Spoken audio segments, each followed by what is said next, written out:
Vladimir Poutine, un nom qui fait trembler le monde. Le président actuel de la Russie, puissance économique et nucléaire. Plus d'un qualifie son apogée comme étant de zéro à héros. Ici nous vous présentons un aperçu panoramique de la personne de Vladimir Poutine. Son nom complet, Vladimir Vladimirovitch Poutine. Il est né 7 octobre 1952, à Leningrad, aujourd'hui Saint-Pétersbourg, Union soviétique d'alors.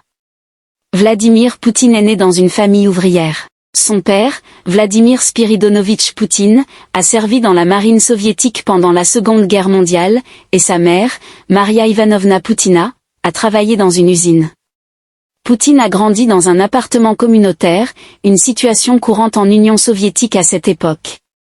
Il a pratiqué le judo et le sambo dès son jeune âge, atteignant des niveaux élevés dans ces sports. Ce qui justifie son efficacité et forme physique. En ce qui est de l'éducation, Poutine a étudié le droit à l'université d'État de Leningrad, où il a obtenu son diplôme en 1975. Pendant ses études, il a été recruté par le KGB, le service de renseignement soviétique. Ses prestations au KGB, après avoir obtenu son diplôme, Poutine a commencé sa carrière au KGB. Il a servi dans diverses fonctions avant d'être envoyé à Dresde, en Allemagne de l'Est, en 1985, où il a travaillé jusqu'à la chute du mur de Berlin en 1989. En 1990, il est retourné en URSS et a pris sa retraite du KGB en 1991, avec le grade de lieutenant-colonel. Après ça il s'est lancé en politique.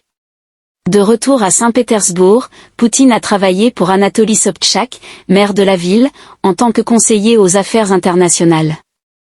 En 1996, il a déménagé à Moscou et a rejoint l'administration présidentielle de Boris Yeltsin. Il a gravi rapidement les échelons, devenant directeur du FSB, successeur du KGB, en 1998.